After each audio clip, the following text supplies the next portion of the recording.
Bismillahirrahmanirrahim.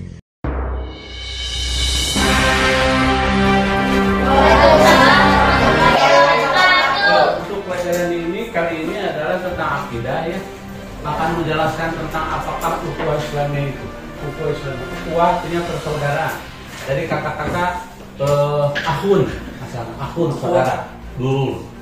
Ikhwatul iman, kadang ikhwatul muslimin. Jadi akhi itu saudara. Jadi zamannya ukhuwah. Ukhuwah itu persaudaraan. Persaudaraan umat Islam disebut ukhuwah Islamiyah. Oke? Nah, apa yang dimaksud ukhuwah Islamiyah itu? Jadi satu kesatuan saudara se-Islam diikat oleh rasa keimanan dan diikat oleh akidah yang sama, yaitu akidah Islamiyah ya. Jadi satu keimanan, satu akidah, dan akan menumbuhkan rasa kasih sayang dan cinta di antara sesama muslim. Seperti Allah firmankan dalam surat Al-Hujurat ayat 10 yang berbunyi A'udzubillahi minasyaitonir rajim. Innama mu'minuna ikhwatun. Ya. Sesungguhnya kata Allah, mukmin itu adalah ikhwatun, saudara. Fa aslihu akhawaikum. Baina akhawaikum. Fa aslihu baina akhawaikum. Maka damaikanlah di antara dua saudara. Ya. Wattaqullaha la'allakum turhamun, dan bertakwalah kalian semuanya agar Allah memberikan rahmatnya.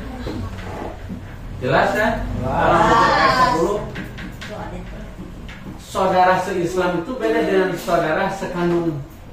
Misalnya kita punya ayah, punya ibu, punya saudara. Kalau sesama Islam, bapaknya Islam, mamanya Islam, kita Muslim, berarti dua yang kita dapat, dua saudara sekandung atau senasab dan saudara seakidah. Nah, meskipun ada orang Cina, orang Amerika, orang Barat, orang Eropa, kalau akidahnya sama dengan kita, ya, keimanannya sama kepada rukun iman yang 6 dan melaksanakan rukun Islam yang 5, iman kepada Al-Quran dan Sunnah Nabi, meskipun bukan senasab, bahkan bukan satu negara, itu saudara. Oleh karena itu, saudara kita di Palestina yang sedang dijajah oleh bangsa Yahudi, kita semuanya ikut prihatin dan ikut merasakan perihnya penderitaan saudara-saudara kita di Palestina. Oleh karena itu, karena diikat oleh ukhuwah Islamiyah, semua umat Islam di dunia mengumpulkan bantuan dengan bentuk finansial, yaitu sejumlah uang yang dikumpulkan untuk membantu kesusahan saudara kita di Palestina. Selain itu, membantu dengan doa, karena kita tidak bisa ikut berperang sana, ya. Meskipun ayahnya misalnya, meskipun ayah sendiri, kalau beda akidah itu bukan saudara se-Islamiyah, bukan. Hanya saudara senasab saja. Makanya kalau misalnya anaknya agamanya non-Islam, misalnya Nasrani ya, atau Kristen, ayahnya Muslim, ya, ketika ayahnya meninggal dunia, anaknya tidak dapat warisan, ya, karena beda agamanya, beda akidahnya, beda keimanannya, seperti itu. Kemudian Rasulullah SAW memberikan gambaran bahwa kata Rasulullah, al-mu'minu lil mu'minina kal bunyani yashuddu ba'dukum ba'dun. Jadi seorang mukmin lil mu'minin dengan mukmin lain kal bunyan, bagaikan bangunan. Rasulullah memberikan filosofis bangunan. Apa bangunan itu? Apa yang bisa kita ambil pelajaran dari sebuah bangunan? Ada genteng, ada kayu, ada atap, ada dinding, semuanya saling bantu-membantu sehingga membentuk sebuah rumah. Ya kan? Saling kuat menguatkan. Ya sudu ba'duhu ba'dun, saling kuat menguatkan. Genteng di atas bisa tetap bertengger, bisa diam terus karena bertopang ke kayu, kayu ke tiang, tiang ke bawah, semuanya saling kuat menguatkan. tidak ada yang sombong. Mentang-mentang orang di atas, wah, menurut kurang di rumah bakal hancur. Saya ini yang menjaga dari kehujanan, dari kepanasan. Kamu kayu semuanya tahan lama karena tidak terkena air. Itu jasa saya. Kayak kakak genteng. Genteng jangan gitu. Kamu nggak bisa bertengger di atas kalau tidak ada saya. Kayu. Kata kayu. Ini kata tiang jangan sombong. Kalau kamu juga tidak bisa ada rusuk di atas tanpa aku sebagai tiang. Terus tidak boleh sombong. Saling membantu satu sama lain. Dalam hadis lain dikatakan kal jasadil wahid, bagaikan satu tubuh. Umat Islam itu ada hidung, ada kepala, ada tangan, ada kaki, ada perut, ada segala macam. Semuanya satu kesatuan, sebut organ. Ya. Makanya organisasi itu adalah sekumpulan organ. Ada ketua, sekretaris, bendahara, anggota, semuanya saling kuat menguatkan, saling bantu membantu menjadi sebuah kekuatan yang dahsyat. Umat Islam itu kalau sudah disatukan, diikat oleh ukhuwah ini tidak akan terkalahkan. Ya. Islam bersatu tak akan terkalahkan. Kan gitu. Islam bersatu tak akan terkalahkan. Islam bersatu tak akan terkalahkan. Tapi kalau umat Islam terpecah belah, tercerai-berai, ya lemah. Dengan mudah dia akan dijajah oleh bangsa-bangsa lain. Coba lihat filosofis Sakulidi. Sakulidi kalau diikat tenaganya kuat, bisa membersihkan halaman dari kotoran. Tapi kalau satu lidi itu cuma satu, ada kekuatan apa-apa. Paling yang presiden dijual jepret dari ngomong tiga lidi. Apa fungsinya? Tidak ada kekuatan. Kalau banyak diikat bisa pakainya kuat.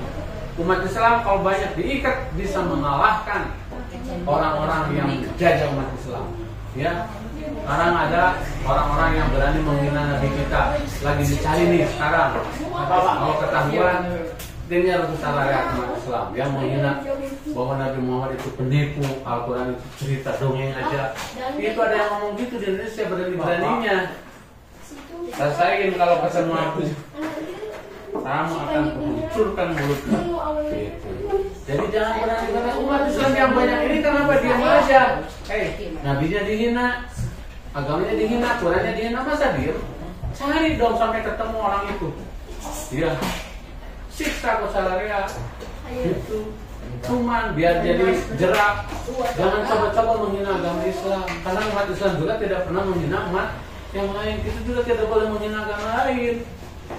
Tidak boleh. Seperti kita juga tidak boleh dihina. Umat Islam itu bagikan lebah, tahu lebah tuh? Lebah yang suka ada madunya. Bagaimana filosofis lebah? Dia itu tidak mungkin mau makan kecuali yang luar biasa, yaitu di atas bunga intisari atau tepung-tepung yang ada di bunga yang dimakan lebah itu.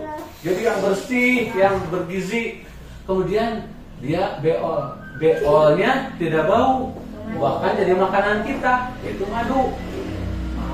Ya, madunya bisa dimakan manusia, dan lebah itu tidak pernah mengganggu kalau tidak diganggu. Sampai ada ya petani lebah itu digemblong sama lebah dari kepala hingga kaki, tidak ada seorang pun lebah yang menggigitnya, dia cuma kepek doang. Karena dia coba satu dibunuh, dia habis dicocok di sengat. Misalnya nih ada sarang lebah nih ya, jangan diganggu. Dia juga tidak akan menyengat kita kalau tidak diganggu. Tapi coba diganggu, kita lempar aja. Dia itu kan diganggu, dia keluar semuanya mengejar kita, kemanapun dikejar. Sekencang-kencangnya lari kita dibanding dengan terbangnya ribuan lebah, dikejar sampai benyol di langit. Bertak. Pernah kan dulu Paulus waktu kecil. Wah, saya lari daya balong yuk. Masuk ke kolam dia nyelam.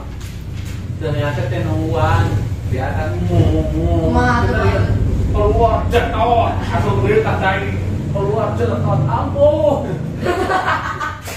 Itulah umat Islam. Umat Islam itu tidak boleh diganggu. Kalau diganggu dikejar sampai manapun. Yang menghina Nabi, yang menghina Al-Quran, yang menghina agama kita. Tapi kalau tidak diganggu, justru umat Islam itu mendatangkan barokah buat kehidupan umat Islam. Karena umat Islam itu harus saling selamat menyelamatkan dan harus bersatu padu membuat sebuah kekuatan yang dasar. Seperti ya. Demikian semoga dapat dipahami. Amin, amin. Robbana atina fid dunya hasanah wa fil akhirati hasanah